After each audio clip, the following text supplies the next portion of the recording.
વાગી જતા અને મને લાગી હતી ભૂખ. પછી મેં નાસ્તો આજ નથી કરવો, હાથે ભેળ બનાવવું. તો ભેળ બનાવવાની છે ને તો હું ટમેટા લઈ આવ્યો, એક લીંબુ છે, ડુંગળી છે, પછી પડીકા લેવો થોડોક, નામાં છે થોડોક છેવડો.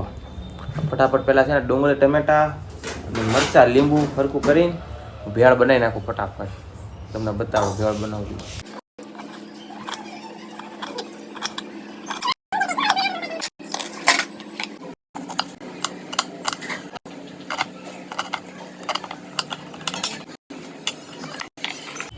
ડુંગળી અને ટમેટા કાપી નાખ્યા અને હવે તો પડીકા ફટાફટ નાખી દઉં.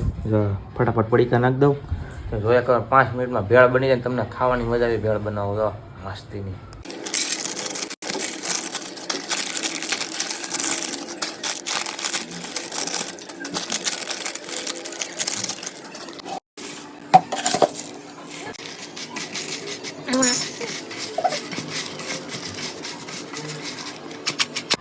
હવે ચટણી બનાવી નાખું ફટાફટ. જો કટોરો મૂકી દો છે, પાણી નાખી દઈએ 1 ગ્લાસ.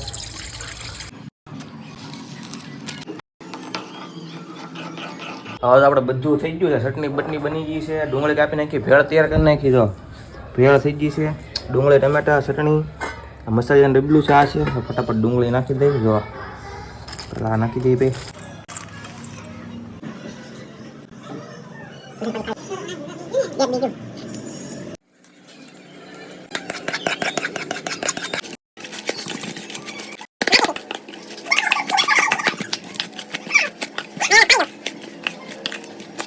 આપણે ભેળ બનાવી નાખી છે મસ્તીની. જો ભેળ બનાવીને ટાઈમ બધા આવી જાય. જો આ આવી ગયો, મારા પપ્પા આવી ગયા, પછી આ આવી ગઈ, તો આ આવી ગઈ.